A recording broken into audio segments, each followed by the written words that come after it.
이윤철이라고, 오늘 저 진행 맡은 이윤철이라고 하고요. 오늘 이 자리에 방금 오신 늑대소년 연출하신 조성인 감독님 오셨고요. 인사 말씀 먼저 듣고 진행하도록 하겠습니다. 예, 안녕하세요. 저는 늑대소년 연출한 조성희입니다. 이렇게 정말 황금 같은 주말에 이렇게 영화 보러 오시고 또 GV까지 참석해 주셔서 너무 영광스럽고 감사합니다.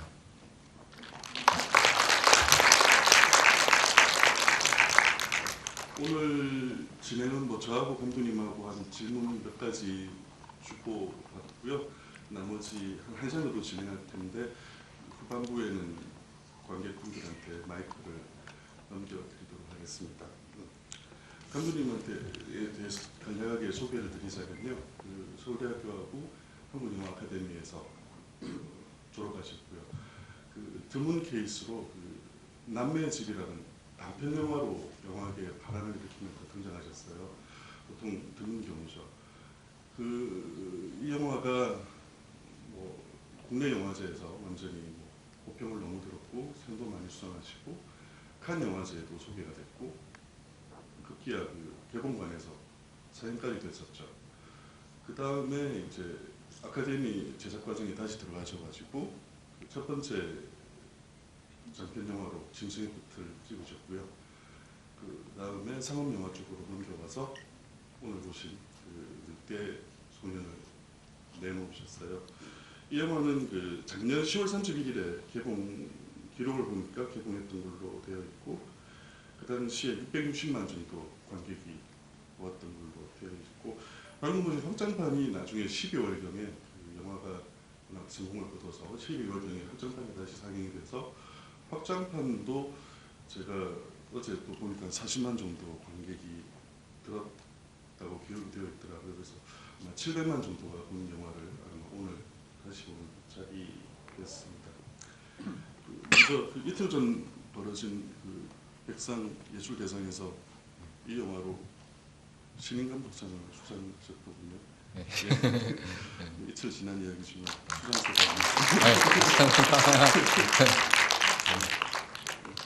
수상소감이요? 네. 네, 너무 감사드리고 관객분들과 같이 해주신 분들 그리고 앞으로 더 좋은 영화 만들도록 하겠습니다. 그래서 사실 늑대소년은 극장판도 상영 시간이 짧은 편은 아니죠. 120분이 넘는 상영 시간이었는데 거기에 몇 분을 더해서 확장판을 내놓게 된 계기나 따로 의미를 부여한다면 어떤 건지 여쭤볼게요. 일단은 이 앞에 보니까 감독판 저기로 해서 기획전 같은 걸로 해서 했는데 이 영화는 방금 보시면 감독판이라고 하긴 좀 그렇고요. 감독판이라고 하면 이제 연출자가 아쉬운 것들 그런 부분들을 이제 좀 더 해가지고 하는 건데 이 부분은 그런 차원에서 한 거라기보다는 거의 개봉 원래 버전하고도 그 길이도 별로 차이가 안 나요. 근데 가장 큰 우리가 이 영화를 만들면서 편집에서 가장 큰 이슈가 있었어요. 뭐냐면 후반부에 다시 철수랑 다시 돌아온 순이랑 이제 만나는 장면에 원래는 이제 할머니의 모습으로 만나는 장면이었는데 그 부분을 어떻게 할 것인가. 왜냐면 어린 박보영 배우로 찍어놓은 것도 있었거든요. 그래서 박보영으로 하느냐 할머니로 하느냐 이거 가지고 굉장히 많은 저기가 있었어요. 내부에서. 그래서 남자들은 다 박보영이 나와야 된다고 무슨 소리냐고. 저도 남자라서 저도 그랬어요. 솔직히 이제 와서 얘기 드린 건데. 근데 그리고 여자분들은 제정신이냐고 박보영이 왜 나오냐 할머니가 나와야지. 그래서 그것 때문에 많이 그랬는데 결과적으로 이제 할머니로 하게 됐는데 집이 다니고 인터뷰하고 그러면서 그 얘기가 나온 거예요. 이거 박보영 어린 순이의 모습으로 촬영한 것도 있다. 그래서 이 영화를 좋아하시는 팬분들 특히 박보영 팬분들도 그렇고 영화 좋아하시는 분들이 그걸 너무 궁금해하시는 거예요. 박보영 찍었으면 좀 보여줘야지. 그런 게도 그렇고 우리 내부에서도 이때가 기회다 그래서 그거 좀 진짜 좀 보여주고 싶은데 그래서 그런 차원에서 이제 한 거예요. 그래서 감독판이라기보다는 그 후반부에 저는 그 영화에서 되게 큰 의미가 있다고 생각하거든요. 할머니로 나온 거랑 그 어린 소녀의 모습으로 나온 거랑 단지 배우의 차이뿐만이 아니고 그 영화 전체에 좀 다른 의미가 생기는 것 같아요. 그래서 그 장면 때문에 다른 버전이 확장판이라는 이름으로 나오게 되었습니다. 어떤 제가 정확한 자료는 아닌데 어떤 인터뷰에서 확장판이 나온다면 확장판이 예고된 상황에서 그 악역으로 나오신 배우의 그 인물의 그 어떤 뒷배경이나 어떤 보완되는 장면이 나올 거라고 했다고 하는데 예. 실제로 보완이 그게 됐나요? 그게 그럴 작정이었어요 원래는. 원래는. 예. 근데 그 유연석이 연기한 지태도 대사가 하나 추가됐어요. 그러니까 걔가 그 지태가 그냥 대놓고 나쁜 놈 그냥 이라기보다는 되게 사실은 순이를 되게 사랑하고 순이를 사랑하는 방법이 서투른 것뿐이고 사실은 그 둘은 어렸을 때부터 친했고 그리고 이제 되게 지태도 외롭게 자랐는데 어렸을 때 처음에 정을 준 사람이 이제 순이었다. 그래서 이제 순이가 지태가 막 몰리다가 순이한테 너 어렸을 때 나랑 할머니 할아버지 될 때까지 친하게 지내자고 하지 않았느냐 이제 와서 나한테 왜 이렇게 차갑게 그러느냐라는 대사가 추가됐어요. 원래는 없었는데. 그 극장판은 어떤 거였군요. 예. 그리고 중간에 또 있었어. 되게 긴 씬이 있었는데 그 씬을 다시 추가해서 넣으려면 CG도 더 해야 되고 믹싱도 한참 더 해야 되는 되게 그런 씬이 있었어요. 그게 저희가 원래 처음에 편집했을 때는 2시간 40분인가 나와서 40분을 드러냈어요. 빠진 씬이 되게 많아요. 근데 그거는 DVD에 들어있는데 그 DVD에도 못 실렸어요. 그 장면은. 그리고 그게 이제 그 지태가 질투에 눈이 멀어서 뭐 어떤 행동을 하고 그런 게 있는데 아무튼 그런 것들도 좀 넣으려고 했는데 못 넣었죠. 일정도 있고 뭐 비용도 있고 그래서 참 지태 캐릭터에 대해서는 생각만큼 이렇게 많이 편집관에서 날아가서 좀 아쉬워요. 아직도. 뭐 남매의 집이나 그 짐승의 끝을 뭐 좋아했거나 뭐 팬이었던 분들은 아마 그 감독님 상업영화 데뷔작이 뭐 좀 난해하거나 좀 많이 어두운 작품일 거라고 예상을 하셨을 것 같아요.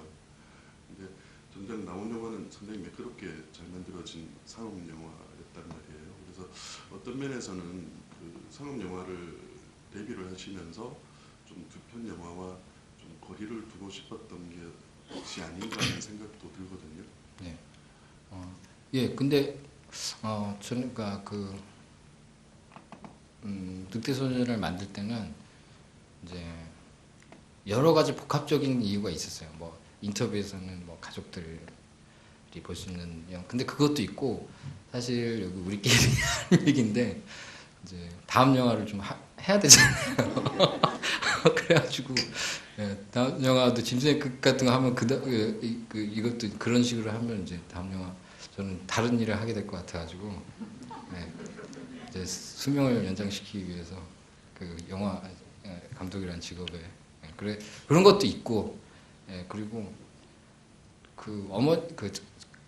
근데 다른 데서도 얘기했듯이 가족들의 되게 컸어요. 가족들의 영향이. 전 어디 가서 이제 어머니가 아들이 나이도 꽤 된다. 뭐 하시냐. 엄마가 자신 있게 얘기 못 하셨어요. 뭐 무슨 영화 만들었다 그러면 아무도 모르는데 찾아서 친척들도 찾아서 보면 이게 뭔가 싶고. 그래서 이제 좀 떳떳한 아들이 되기 위해서 좀 그런 것도 있는 것 같아요. 그리고 워낙에 제가 옛날에 아동용 애니메이션을 연출한 경험이 있는데 그런 것도 되게 좋아해요. 다른 데서도 그 E.T.나 다른 데서 뭐 인터뷰에서도 많이 얘기했는데 구니스 같은 그런 굉장히 재밌고 잘 만들어진 그런 미국 그 20년 전 블록버스터들 있잖아요. 그런 것도 너무 좋아하기 때문에 늑대소년을 아마 그런 영화를 한번 만들어 보자라는 생각으로 출발을 해서 이렇게 만들게 됐을 것 같습니다. 상업 영화 찍으시는 분들이 그러니까 그 저희 관객들은 되게 편하게 이제 주말에 이럴 때 보고 하지만 사실 그분들은 생존 그러니까 예술도 하시고 작가도 되시고 사실 그분들한테는 직업이고 생존에 관한 문제이기도 하세요. 그래서 작년에 그 광해라는 영화 찍으신 감독 그분이 개봉하기 전에 인터뷰를 한 적이 있었는데 저는 그 영화가 상당히 잘 될 거라고 생각했지만 그분은 되게 불안해하고 있었어요. 그 영화가 잘 될지에 대해서. 근데 그분이 데뷔를 실미도라는 작품으로 데뷔를 해서 상당히 성공을 거두고 영화를 계속했음에도 불구하고 그 다음에 좀 안 된 작품이 있다 보니까 안타를 계속 쳐야 된다, 홈런을 쳐야 된다 이런 어떤 강박 때문에 작업하는 게 너무너무 힘들다. 그래서 광해라는 누가 봐도 관객이 될 것 같은 영화를 찍어놓고도 불안해하고 계시는 거예요. 그래서 그런 감독님들 이렇게 보고 있으면 저희 같은 직업 가진 사람들이 되게 좀 슬프죠. 왜냐하면 저희들은 영화를 이렇게 간혹 이렇게 비판할 때도 있고 이렇게 그럴 때도 있는데 저희 감독이라는 직업을 또 이렇게 염두에 두고 생각을 하면 좀 미안하기도 하고 그런 면이 없잖아 있습니다. 이 영화는 시점을 사실 정확하게 물론 뭐 핸드폰도 나오고 하긴 하지만 시점을 정확히 밝히지 않은 상태에서 그 47년 이전의 시간으로 돌아가고 있잖아요. 돌아가는 시간은 정확하게 밝혔으면서도 그 시작하는 어떤 시점에 대해서를 이렇게 불투명하게 시작했던 거는 그냥 아니라고 생각하고 그랬던 거더라고요. 예, 그거는 예, 그냥 보는 순간 다 2013년이라고 2012년이라고 생각할 거라고 저는 믿었습니다. 그러면 왜 굳이 갖다 질문을 바꿔서 왜 굳이 정확하게 47년이라는 시간을 그게 건가요? 우리가 일단 몇 가지 이제 설정해 놓은 게 있었어요.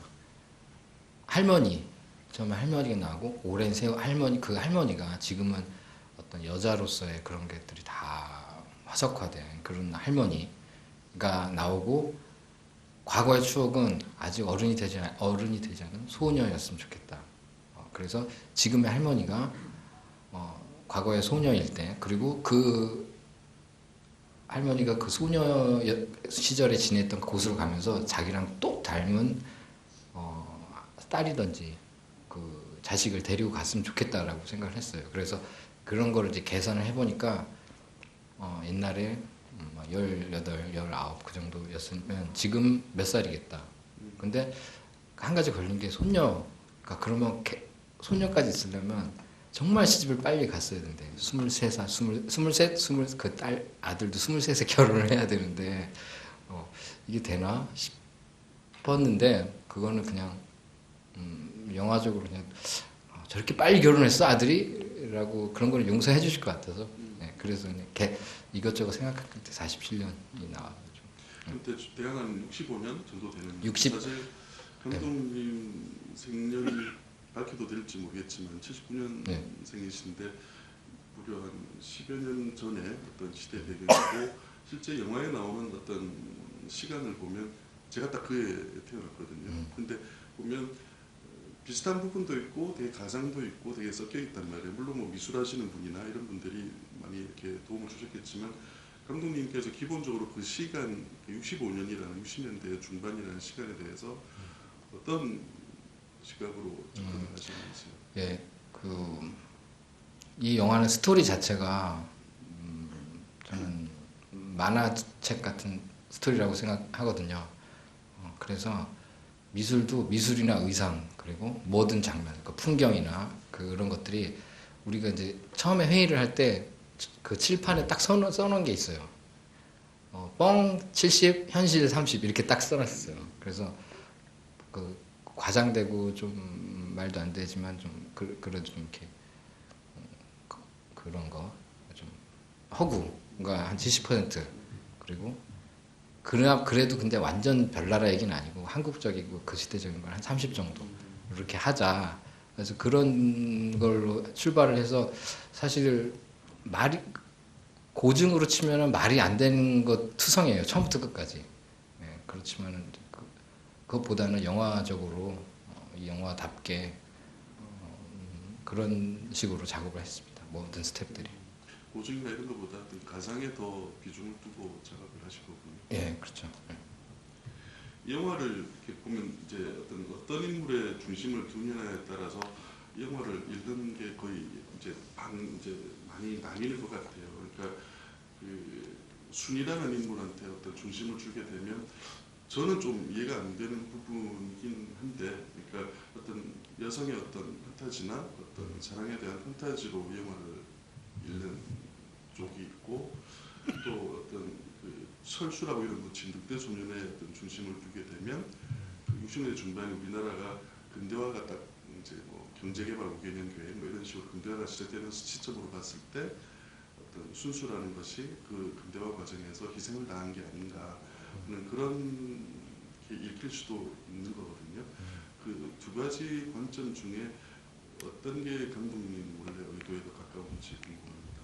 예, 저는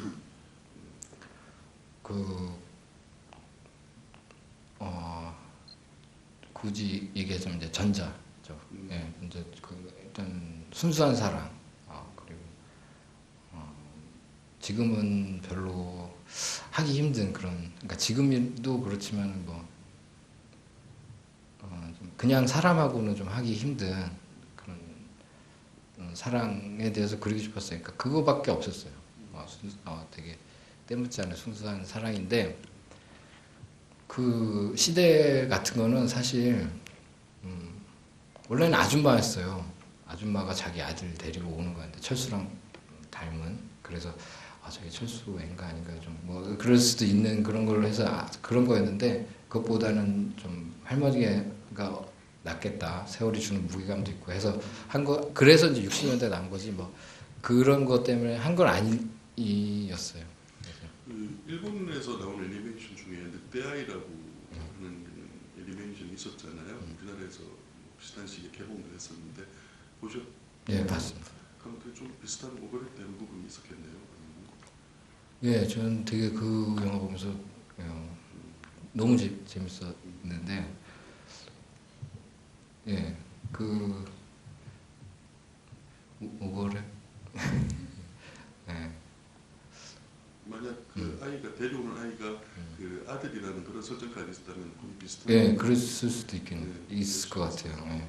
그래서 그때 개봉할 때 제목이 좀 그랬죠. 예, 늑대 아이가 먼저 아마 개봉 예, 한 달인가 먼저 개봉했을 때 그때 되게 깜짝 놀랐어요. 이거 뭔가. 그리고 예고편을 보니까 좀 그런 비슷한 부분들이 있어서 되게 좀 불안했었는데, 다행히 이제 그런 것에서 문제는 안 생겨서 다행이었습니다.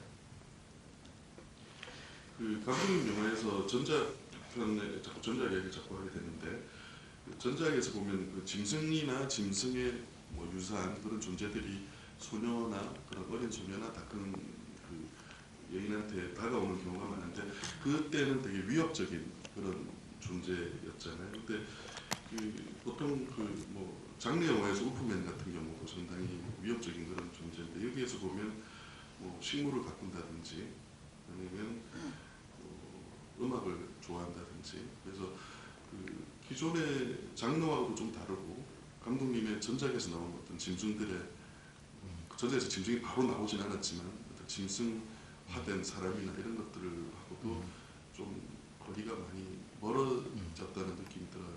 예. 예, 그렇죠. 근데 그거는 제가 그냥 개인적인 취향이에요. 제가 이런데 GV 나오면 항상 이제 되게 불안한데, 왜냐면 관객분들이 이 영화에 대해서 실망하실까봐. 왜냐면 사실 아무것도 아니에요. 별로 그를 하게 되는 거는. 그래서 출발하는 경우가 많은 것 같아요. 근데 저는 그런 동물이 많이 나오는 게 개인적으로 좋아요. 왜냐면 동물 소리가 너무 좋아요. 그냥 막 그르릉거리는 거 있잖아요. 듣기만 해도 흥분돼요. 정말로. 괜히 그런 거 왜 그런지는 모르겠어요. 그리고 막 그 사운드 라이브러리 있어요. 막 이상 소리 같은 거, 그런 거 보면, 동물 소리 보면 이제 라이언 그라울링 해가지고 아니면 무슨 티라노사우루스 숨소리 막 이런 거 있는데, 그런 거 들으면 마음이 이렇게 안정이 되면서 되게 기분이 좋아요.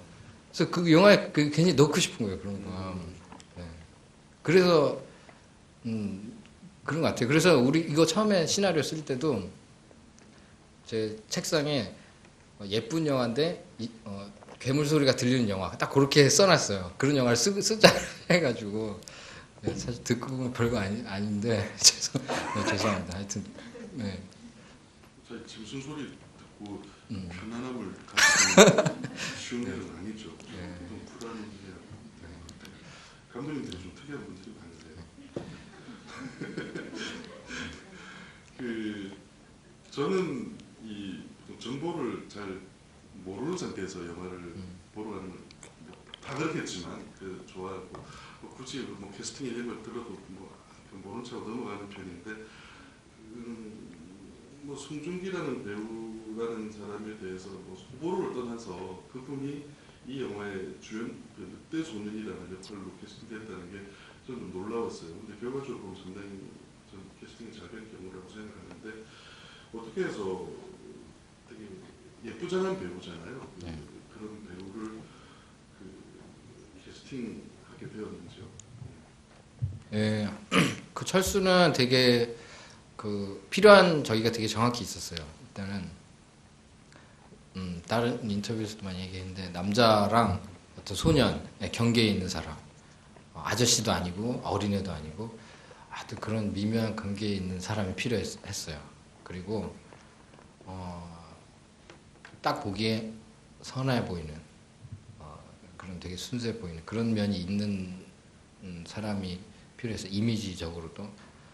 그런데 가장 걱정했던 건 그런 분들이 이제 젊은 스타 배우분들이 이런 연기를 시도를 해주실까, 과감히 하겠다고 할까라는 것에서 굉장히 걱정을 많이 했었는데 준기 씨가 되게 용기 있게, 우리는 송중기를 굉장히 원했었거든요. 우리가 원하는 철수의 어떤 이미지에 딱 맞아서. 근데 해주실까 했는데 한다고 했어요. 그래서 진짜 다행이다. 그리고 그때만 해도 이제 송중기가 막 밀크나 이미지로 해서 되게 뽀송뽀송한 걸로 이제 그런 이미지였는데 이제 이런 거를 한다는 것도 굉장히 용기 있는 것 같아서 되게 고마웠고. 근데 이제 물어봤어요. 그래서 어떻게 하실 생각을 했느냐. 지금 저기 그런 아주 예쁘고 그런 이미지로 지금 저긴데 이거 막 하면 막 더럽게 나올 거라고. 뭐 머릿속에 좀 비전이나 자신이 있느냐 이랬더니 없대요. 어떻게 해야 될지 자기도 모르겠대요. 근데 그 송중기 씨가 얘기가 좀 자기가 이야기 자체가 호감이 가서 해보고 싶었다라고 얘기를 하더라고요. 그래서 중간에 준기 씨도 저도 걱정하고 준기 씨도 걱정하고 그래서 근데 연습을 많이 했어요. 그게 우리가 항상 얘기할 때 연기에 대해서 그냥 우리끼리 얘기했는데 찐따같이 보일까봐 그 철수라는 인물이 바보같이 보일까봐 더 심한 단어도 썼는데 하여튼 뭐처럼 보일까봐 우리 그러면 안 된다. 그러면 진짜 서로 큰일 난다. 뭐 그런 얘기도 했었는데 그렇게 안 보이도록 하면서도 되게 호감 가는 동네 바보형으로 하려고 그래서 했는데 다행히 준기 씨가 그런 거를 노력도 많이 하고 연구도 많이 하고 잘 소화해줘서 되게 고마웠죠. 이 영화에 지대한 공헌을 했죠. 네.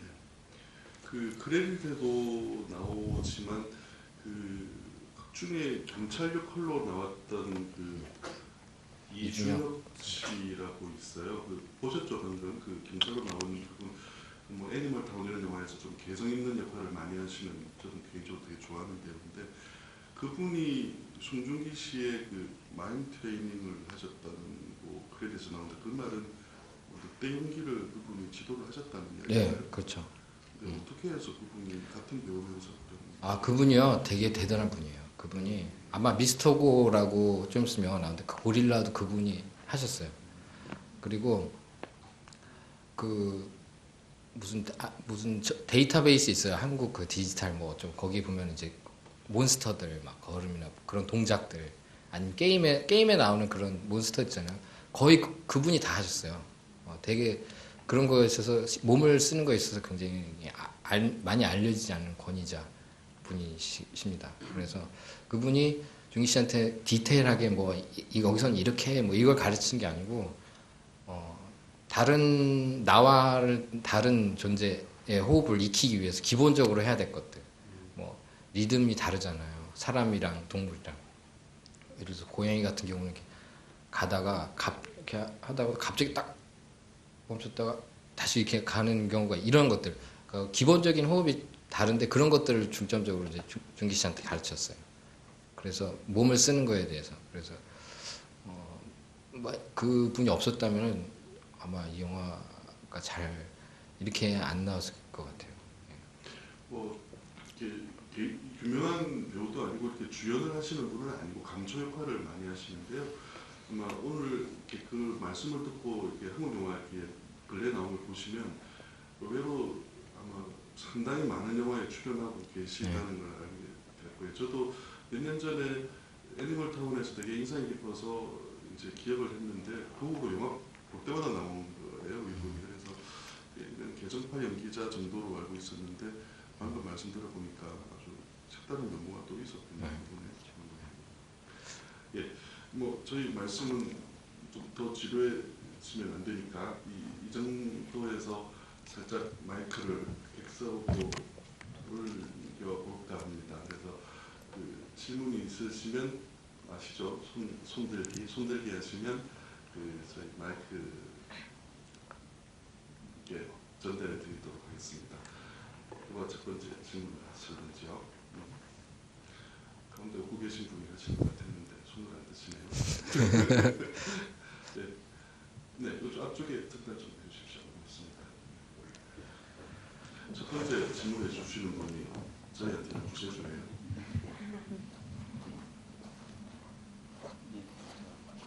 지금 말씀해 주신 것 듣고서는 아까 보면서 이건 좀 아니잖나 하는 부분이 많이 해소가 됐거든요. 다 의도였고 일부러 그런 거고 이렇게 많은데 그럼에도 불구하고 후반부에 사실은 전반부 1시간 이후에 영화가 오히려 저는 좀 작은 분위기였을 때가 더 좋았는데 뒤에 이렇게 어쨌든 간에 좀 크게 만들어야 되기 때문에 그 아까 말씀하신 그 악역으로 나왔던 그 동네 아까 그 부잣집 아들 걔 부분이 걔가 좀 약간 무리하게 악역으로 근데 얘기 들었더니 많이 해결은 됐어요. 더 잘려 편집된 부분이 있다고 하셨기 때문에 그거 외에도 사실은 전개하는 데 있어서 그렇게 사실 어떻게 될지 대충 다 보이는데 그걸 그렇게 하기 위해서 예를 들어 동네 정치 아저씨였나 그분이 와가지고 이렇게 와가지고 다 얘기하고 가고 이런 거 좀 무리수가 아닌가 하는 좀 조금 있었는데 그걸 다 알고 계시면서 최대한 그렇게 안 느껴지게 하려고 그러니까 다 알고 계셨던 거 아니고 모르는 상태에서 변주하신 건지 예, 아니 그렇게 느꼈을 거라고 대충 감은 잡고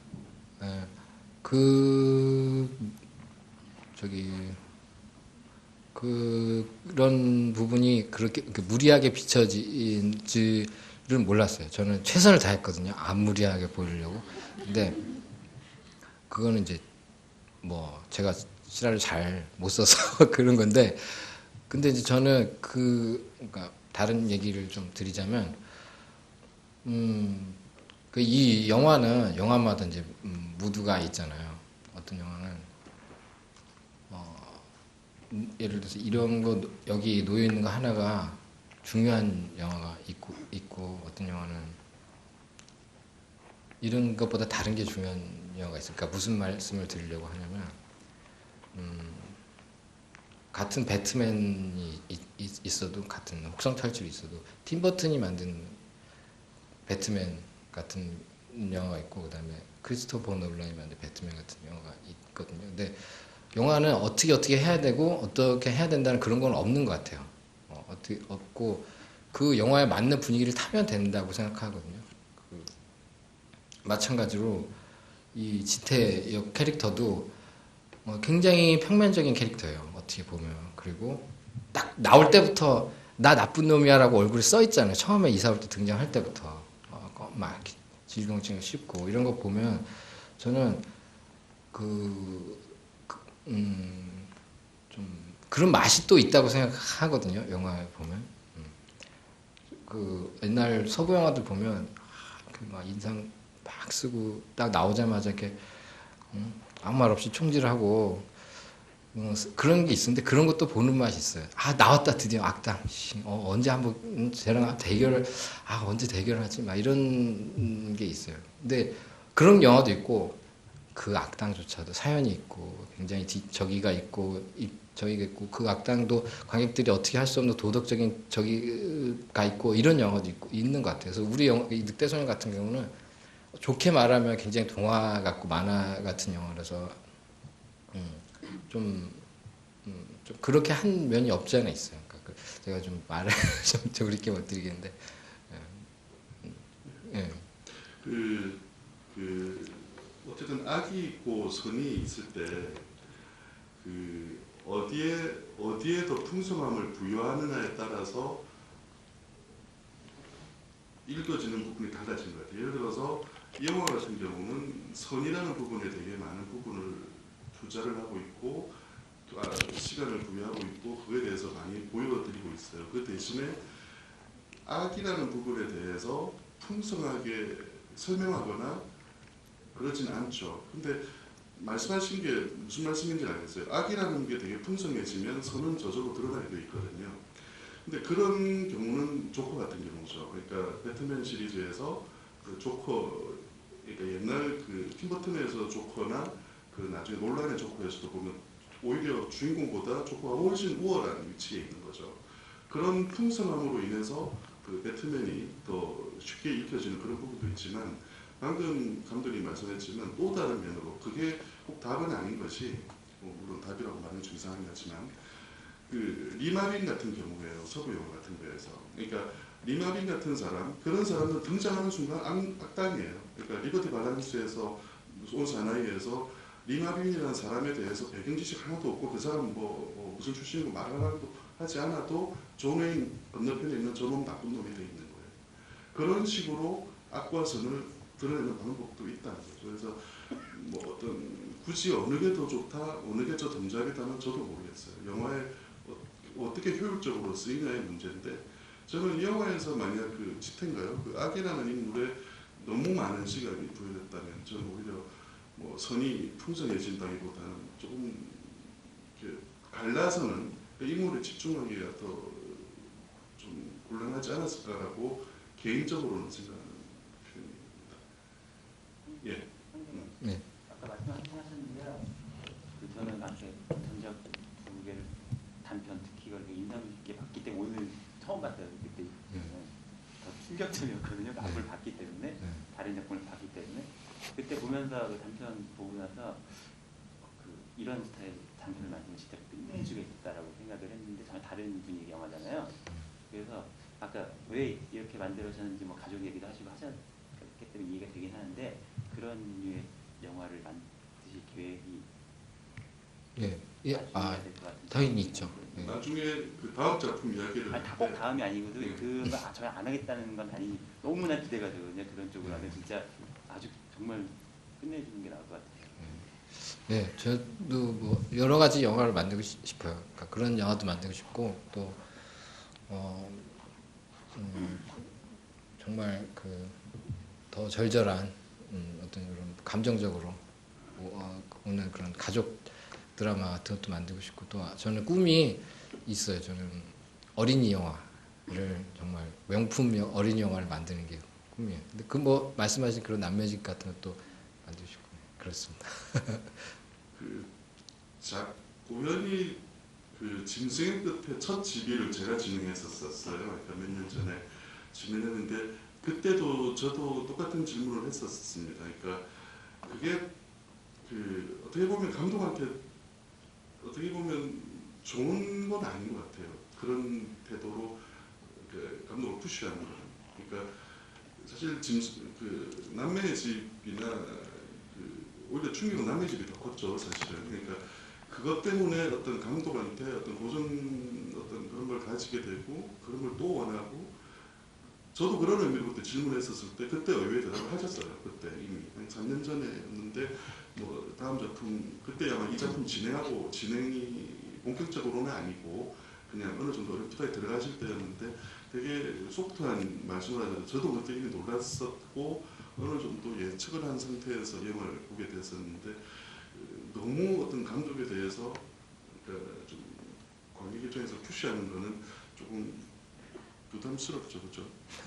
그 고정만 영화 되는 것도 좀 그렇잖아요, 그죠? 예. 예. 저 감사합니다. 열심히 하겠습니다. 다음 지금 앞쪽으로 질문. 여기 먼저 받고 순서 갈게요. 부부제 오늘 먼저 하라고 그랬잖아요. 앞에 먼저. 먼저 감독님 예쁘신 축하드리고 네, 감사합니다. 평소에 상상 속의 크리처에 대한 존경이 있으시다고 들었고 전작에서도 괴물에 대한 상징적인 존재의 상징이 많았는데 늑대소년이라는 새로운 형태의 개수 영화를 만들면서 참고한 다른 개수 콘텐츠가 있는지 다른 영화요? 참고한 영화? 영화든지 소설이든지 아, 너무 많죠. 저는 그리고 또한 네. 이런 괴물에 대한 존경하는 이유가 특별히 있는지 아, 이렇게 좀 강하게 말하면 좀 집착을 하는 이유가 네. 궁금합니다. 이 영화를 참고하면 이 영화는 이종 간의 사랑이나 우정을 다룬 그런 영화라고 생각하거든요. 그래서 되게 레퍼런스가 많아요. 뭐 E.T., 킹콩, 그다음에 또 뭐 렛미인 같은 거라든지 그것도 있고 또 여러 가지 있잖아요. 또 그 다른 적이랑 또 뭐 많은데 갑자기 생각이 안 나네. 예, 또 그것도 있고 뭐 여러 가지 많아요. 그 되게 뻔한 거예요. 그 다른 존재가 있어. 사람이랑 다른 존재. 그리고 되게 어떤 뭐 소년이든지 뭐 어떤 친구가 된 말이에요. 그래서 서로 무서워하다가 나중에 친구가 됐는데 어떤 외부의 위기에 의해서 그 이상한 존재, 그 친구가 됐던 그런 외계인이든지 뭔지 괴물이든지 킹콩이든지가 희생당하는 달코 다른 플롯이거든요. 근데 어쨌거나 그런 영화들을 굉장히 많이 보고 도움이 됐고 그리고 또 괴물 같은 경우는 저는 모르겠어요. 어렸을 때부터 그렇게 좋아해서 저는 그림 그리는 거 되게 좋아해가지고 미술도 전공하고 그랬는데 그런 거를 괜히 좋아해요. 이빨 같은 거 그리고 좀 털 그런 걸 되게 좋아합니다. 왜 그런지는 상담을 받아야 될 것 같아요. 그래서 그런 좋아서 그런 거 보여주고 싶어요. 웬만하면. 저 답변이 됐나요? 예. 다음 좀 이쪽에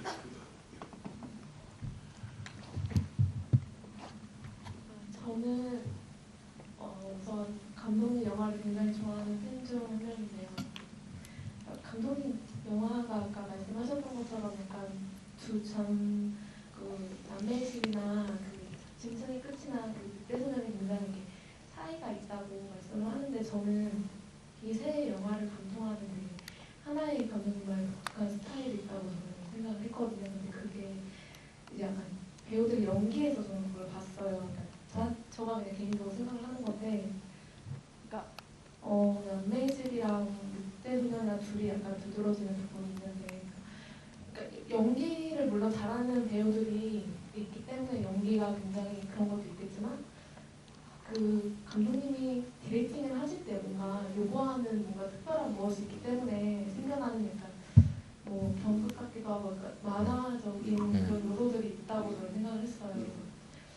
혹시 연기를 디렉팅 하실 때 어떤 컨셉을 가지고 배우들과 호흡을 할지 궁금하고, 그다음에 뭐 따로 뭐 영감을 받는 뭐 만화라든가 애니메이션 그런 작품들이 있는지 그게 좀 네, 고맙습니다. 저기 혹시 영화 연출하시는 분이세요? 네, 하고 싶습니다. 지명생이시구나. 저도 되게 궁금해요. 다른 감독님들이 연기 그거를 어떻게 배우들과 소통을 하는지.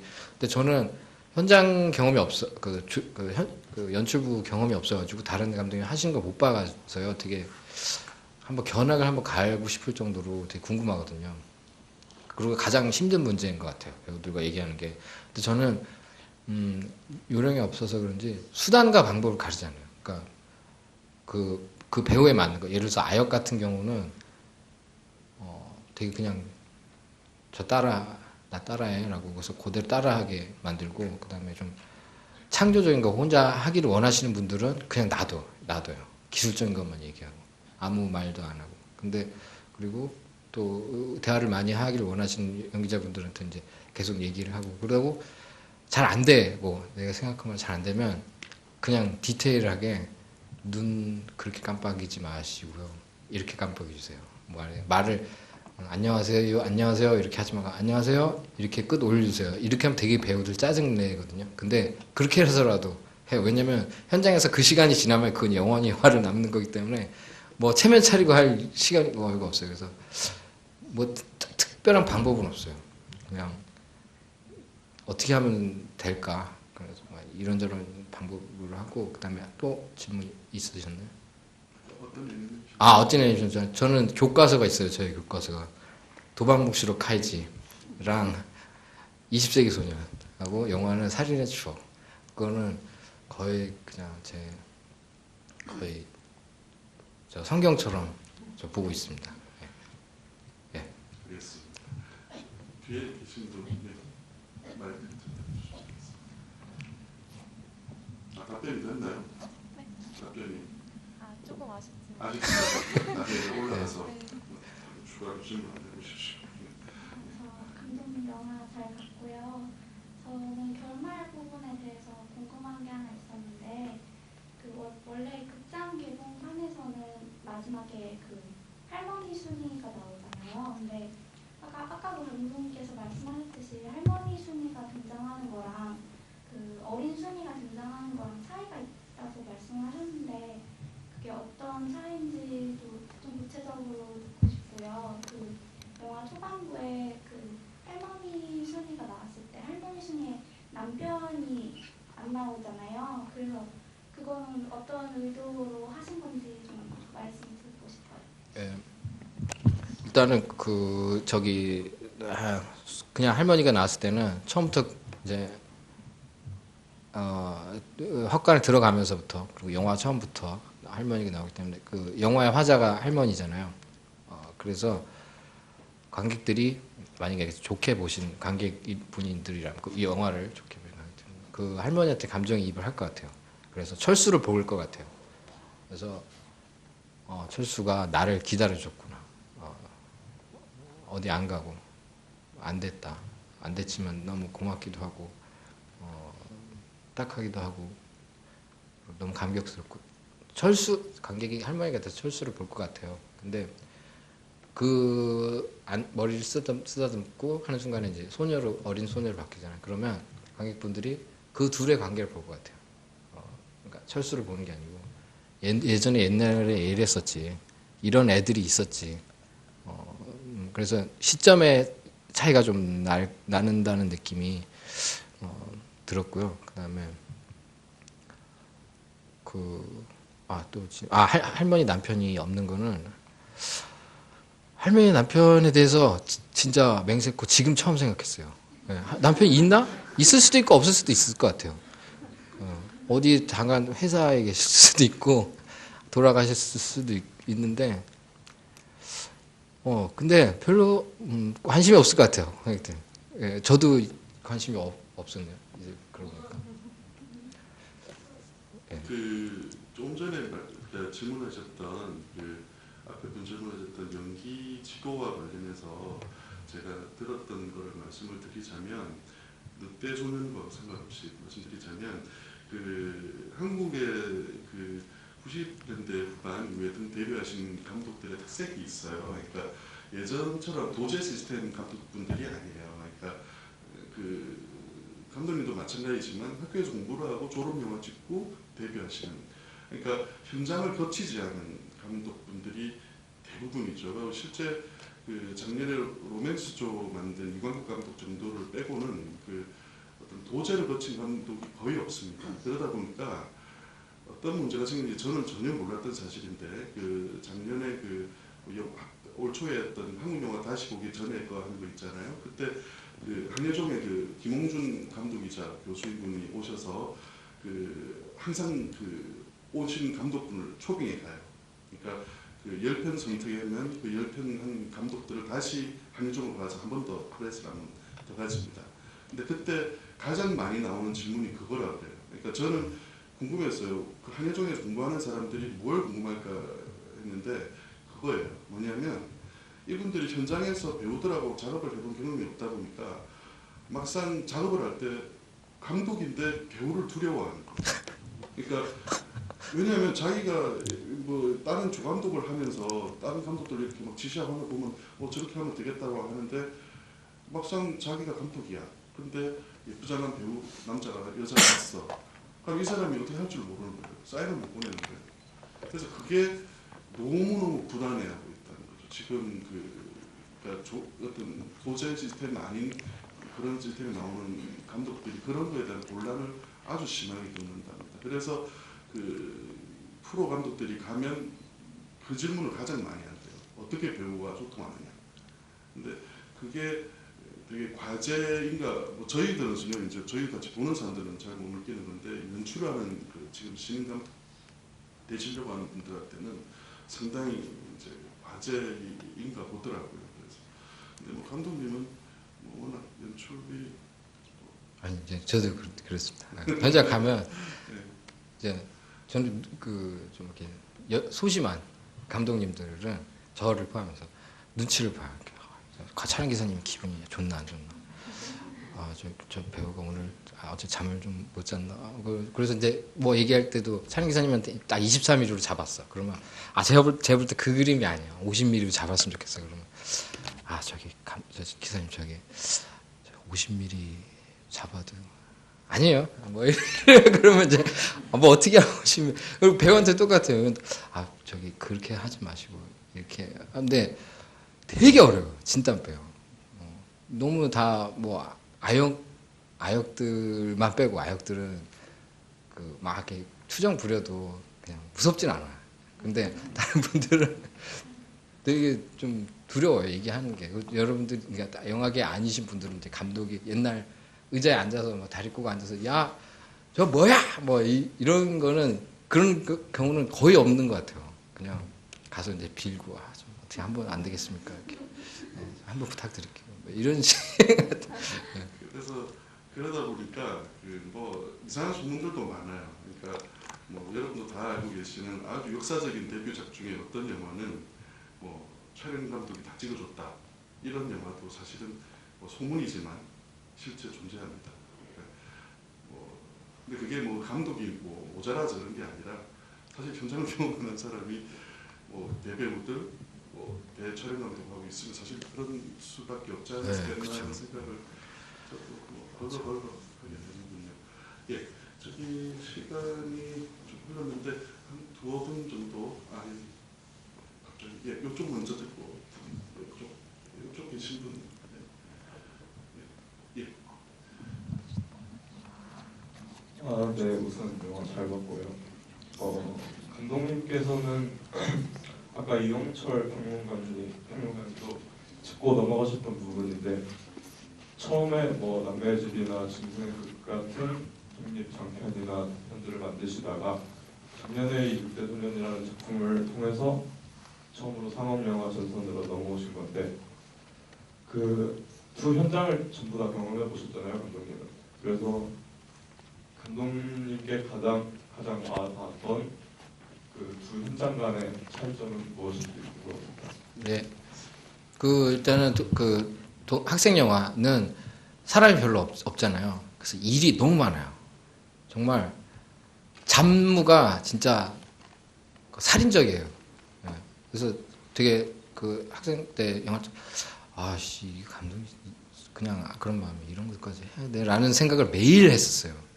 그랬는데 상업 영화는 그렇지 않아요. 연출만 하면 돼요.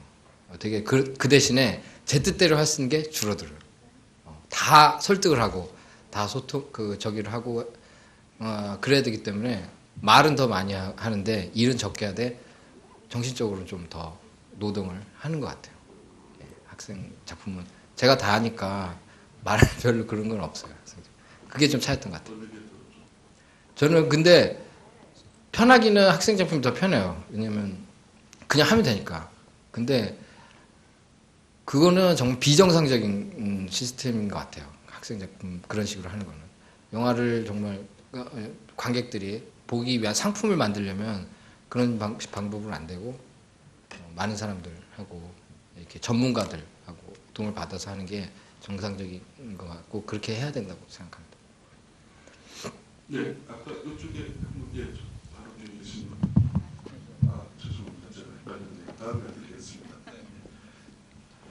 예, 질문드리겠습니다. 우선 뭐 칠판에 뻥 70, 현실 30을 썼다고 네. 하는데 저는 여자분들이 이 영화를 좋아한 건 이제 로맨스 판타지를 충족시켜줘서 그 뻥이 이제 70 로맨스 판타지라는 느낌이 들었는데 그 뭐 보면 분장도 보면 뭐 워낙 미남 배우가 나오긴 했지만 손가락 떼도 이쁘게 보일 정도로 그 보완해준 게 이 뽀사시한 촬영 같아요. 근데 사실 어떻게 보면 어떤 장면 보면 이게 다른 영화에서는 뭐 과거 장면이나 판타 장면만 나오는 장면인데 전체적으로 뽀사시하다 보니까 과한 느낌도 있다는 느낌 들었는데 그 뽀사시한 그 촬영 컨셉을 잡아가는 과정이 우선 궁금했고요. 그다음에 첨언하면 직접 각본을 쓰시는 감독이니까 처음 이 대본을 읽고서 읽은 뭐 그 모니터해주는 분들은 송중기가 되게 핫하니까 맞겠다. 그 타임 맞으니까 송중기가 이제 1안으로 올라와서 모르겠지만 감독님 직접 대본을 쓰시다 보니까 그 이미지를 떠오르면서 혹시 그 대본을 쓰신다 그러면 처음에 이제 이쁜 배우를 원하셨다 해도 혹시 그 시나리오 쓰시면서 떠오른 배우가 있었는지 궁금합니다. 예. 혹은 또 시나리오 쓸 때 배우를 좀 떠오르면서 쓰시는지도 궁금하고요. 예. 저기 포사시안 촬영은 이 영화는 그 기억에 관한 영화라고 생각해요. 과거의 기억 그리고 아름다운 기억.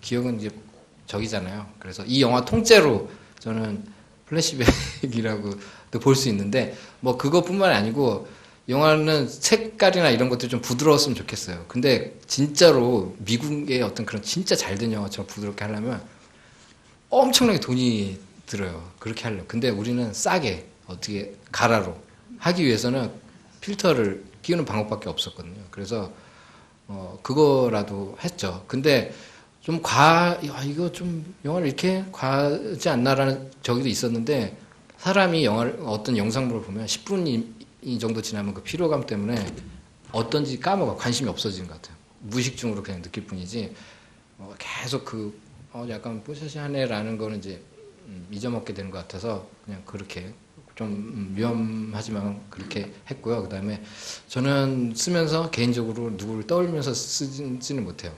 왜냐면 너무 위험하다고 생각해요. 저는 그분이 안 할 수도 있는데 여러 가지 저기상. 그래서 근데 어쨌거나 젊은 꽃미남이 했으면 좋겠다라는 생각은 꾸준히 가지면서 썼던 것 같아요.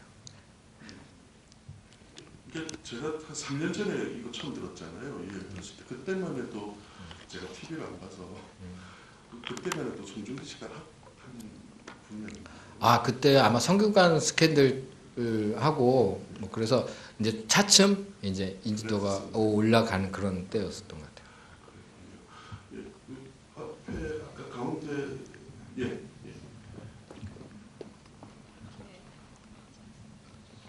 영화 쪽에 상업적인 성공 정말 축하드립니다. 그리고 영화도 잘 봤고요.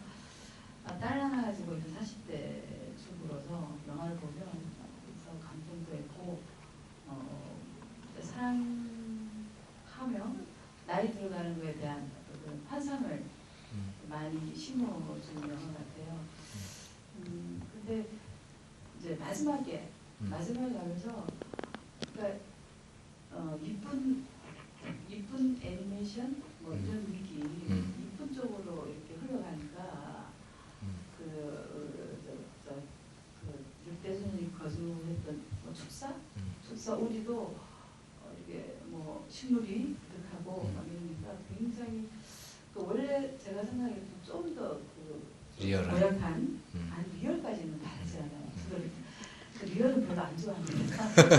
그러니까 좀 고약한 짐승스러운 그런 사람은 어차피 또 본능이고 짐승이니까 그런 걸 너무 걸러내신 것 같아서 조금 아쉬웠고 그래서 마지막 장면에도 오래 기다렸잖아요. 그러니까 손녀도 박보영이 그대로 그 역할을 그렇게 그런 모습 그런 장면을 넣으신 그러니까 박보영을 손녀 역할로 하신 그 이제 이유 뭐 있겠지만 그거하고 저 같으면은 마지막에 그렇게 오래 기다렸다가 다시 이렇게 만났는데 그냥 그렇게 떠나가는 그렇게 잡으면 좀 아쉬운 거예요. 그냥 제가 욕구가 차질 않는 거예요. 그러니까 뭐 길을 막든지 아니면은 잘 달리잖아요. 그게 쫓아가든지 그래서 도시로 이렇게 진출하든지 좀 약간 그러니까 좀 그런 게 있었으면 조금 그러니까 저는 조금 인생을 살아왔으니까 사랑하고 본능하고 이런 걸 생활하니까 또 그만큼 집착이라든가 욕심이라는 게 있거든요. 근데 너무 그림처럼 만화처럼 그려주신 것 같아서 조금 아쉬웠습니다. 제가 궁금한 거는 마지막 장면을 그냥 그렇게 보고 있는 그게 왜 그냥 그렇게 잡으신 이유하고 박보영하고 그게 뭐 제 마음 같았으면은 어차피 할머니가 연세가 많으시니까 박보영하고 또 어떤 그런 것까지도 상상을 할 수 있는데 그렇게 잡으신 이유가 좀 궁금해서. 예. 부분을 좀 설명을 좀 마지막 부분이면 제가 이제 질문을 해주신 그 선생님보다 어려서 제 인생을 잘 몰라서 그런 것던 것 같습니다. 근데 제 생각에는 그런 것 같아요. 철수도 옛날엔 그렇게 어버버하고 바보 같았는데 이제 좀 살았잖아요. 살고 말도 한단 말이에요. 그래서 또 어느 구색도 좀 갖춰놓고 살아. 그래서 그 동안에 어떤 사회성이나 상식 이런 거를 갖췄을 거라고 생각해요. 어떤 교양이나 어느 정도는 바보가 아닌 완전히 그런 게 아닌 이상. 그래서 그럴 수도 있죠. 그런데 저는 제가 만약에 철수라면 순이가 내가 기다린 걸 알아줬다면 놔줄 것 같다는 생각이 들었어요. 그거 할머니가 된 순인데 잘 왔어. 이제부터 알콩달콩 살아보자. 이게 안 될 그 철수가 예상하기에 그것도 진짜 사랑하니까 그건 또 순이를 위한 게 아니고 만약에 순이가 데려왔어 집으로 며느라 인사해라 저기 그러면 그것도 좀 그 할머니는 다 서로 다 계산을 했을 거라고 생각해서 앞일에 대해서 하지만 마음은 서로 확인했으니까 그래서 저는 그렇게 철수가 놔줬다고 생각을 하거든요. 그냥 제 어린 마음에 어떻게 했지 모르겠네. 그래서 그렇게 찍었습니다.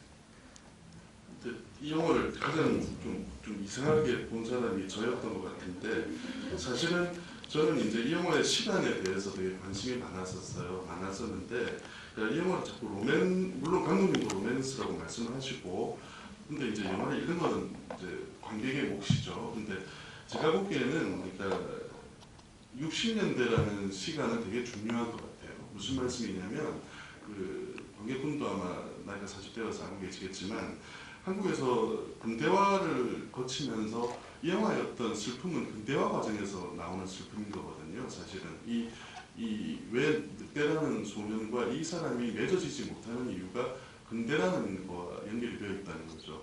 이 사람이 그 돌아오지 못했다고 미안하다고 말할 때 할머니가 나 혼자 잘 먹고 잘 살아서 미안했다고 말을 하잖아요. 그게 사실은 우리나라 근대화의 가장 문제점인 거죠. 우리나라 근대화의 가장 문제가 잘 먹고 잘 산다고 하면 모든 게 용서가 되는 시간이에요. 그렇잖아요. 잘 먹고 잘 사는데 뭐가 문제가 되냐. 그러다 보니 윤리적으로나 사회적으로나 정치적으로 어떤 부패나 어두움이 있어도 잘 먹고 잘 산다는 이유만 존재하면 그냥 모든 게 용서되는 거예요. 그래서 이 할머니가 돌아왔을 때 사실은 늑대 소년한테 용서를 받으려고 온 건 아니죠. 내가 잘못했다. 니한테 용서를 구한다가 아니라 제가 보기엔 그런 거죠. 내 죄의식을 제 스스로 쓸어내리는 거예요. 그러니까 내가 40년이라는 시간 동안 너는 순수하게 있었지만 나는 잘 먹고 잘 살기 위해서 때를 묻은 거죠. 미국까지 가서 살면서. 그렇지만 40년 이전으로 돌아가서 봤을 때 자기의 죄의식을 느끼는 거예요. 그렇다면 이 여자가 왜 다시 미국으로 떠나야 되느냐. 그에 대해서 저는 이 여자가 몸을 이상하다고 보는 거죠. 이미 때가 묻어있는 사람은 자기 죄에 대해서 어떤 식을 치르고 나고 현재로 돌아가야 되는 거예요. 이 사람이 거기서 운다고 해서 40년 전에 순수한 순위가 되는 건 아니죠. 그래서 이 여자는 자기 현실을 잘 돌아가야 되는 거예요. 그래서 이 여자가 돌아가는 게 맞는 거지. 다시 뭐 시골 별장에 하게 돌아와서 뭐 늑대소년과 무슨 지낸다. 그럼 영화가 이상한 영화가 돼요. 저는 이 영화에서 자꾸 그 시간의 개념에 대해서 사람들이 너무나 이야기를 안 하고 어떤 예쁜 로맨스에 대해서는 너무 이야기되는 것들이 저는 상당히 좀 안타까운 부분이라고 개인적으로는 생각을 해요. 네. 네.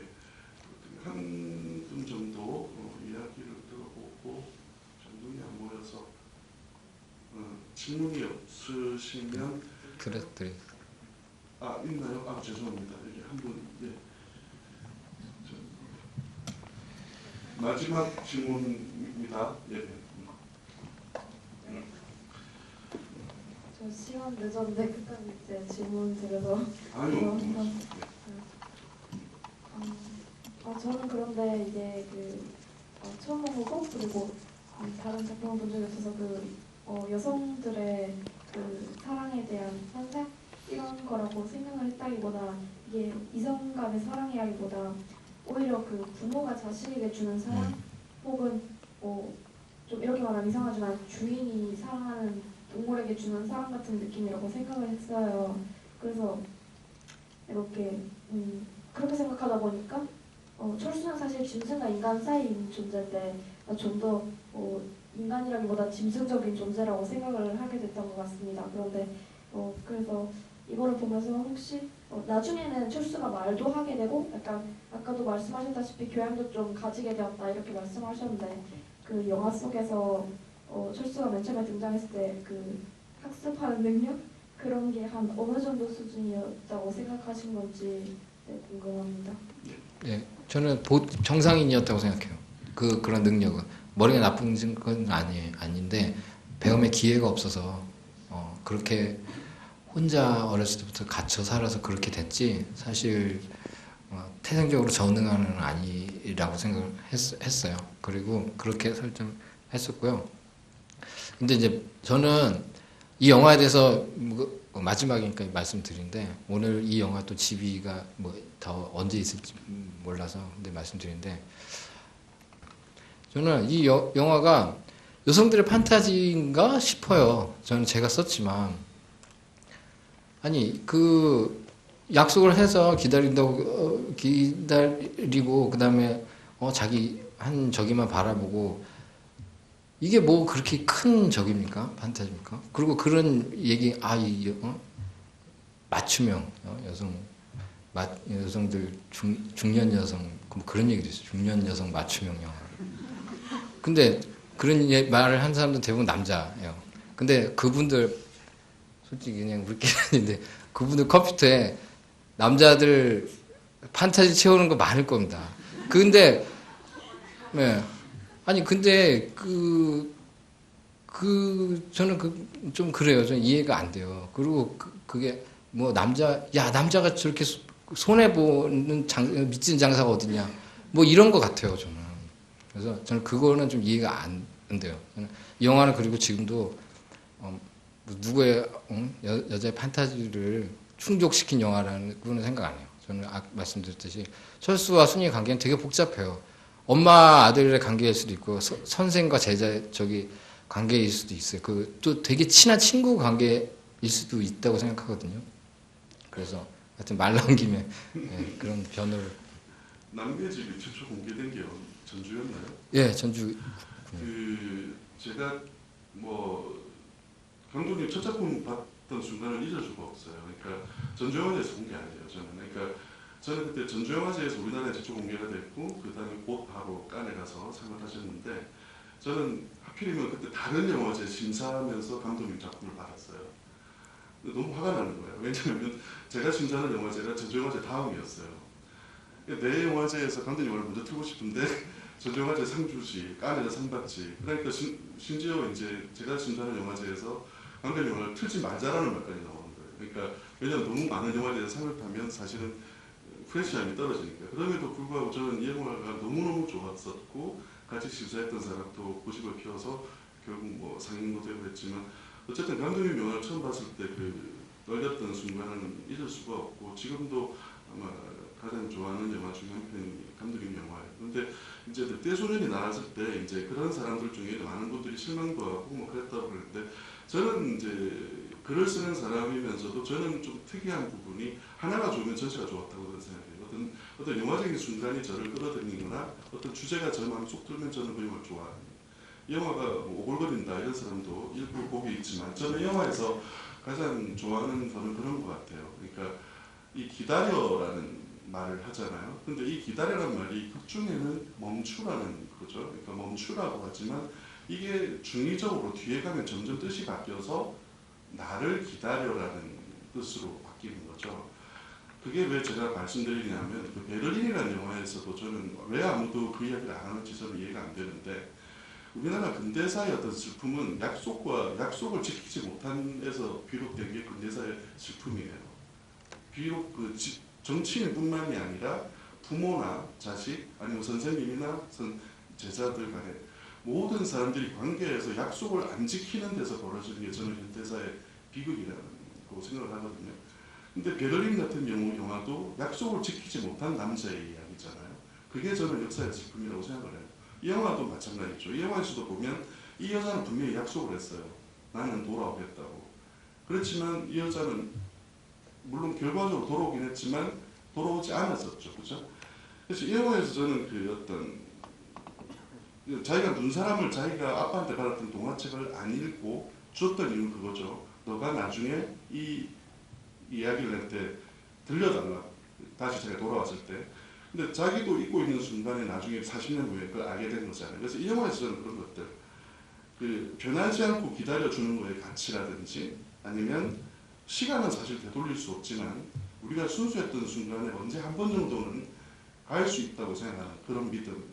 저는 그런 것들이 이 영화에서 가장 좋았다고 생각해요. 근데 그런 것들에 대해서 너무나 이야기가 되지 않고 뭐 로맨스 쪽으로만 너무 이야기를 하셔서 저는 개인적으로 되게 안타까웠고 한번 이야기를 해야 되겠다고 생각을 했는데 며칠 전에 그 모은영 프로그래머께서 뭐 지비가 있다고 해서 뭐 흔쾌히 저도 와서 감독님하고 몇 년 만에 다시 인사도 하고 해서 뭐 감독 이런 이야기를 해서 좋았고 또 관객분들하고 그런 의미 있는 이야기를 주고받아서 개인적으로 되게 뭐 지비한 중에서도 되게 기분이 좋았던 자리였던 것 같습니다. 제 마음대로 정리를 해보려고. 끝으로 이제 감독님 다음 작품 준비하고 계시대요. 그래서 그 영화에 대해서 조금 이야기 들어보고 마지막 인사 말씀 듣고 오늘 자리 하도록 하겠습니다. 네, 저 오늘 와주실 분들 그리고 이렇게 GV 참석해서 이야기 나눠주신 분들 너무 감사하고요. 앞으로 더 열심히 해서 더 좋은 작품으로 찾아뵙겠습니다. 다음 작품은 되게 폭력이 난무하는 그런 작품이 될 것 같습니다. 네, 하여튼 너무 감사합니다. 네, 고맙습니다. 네,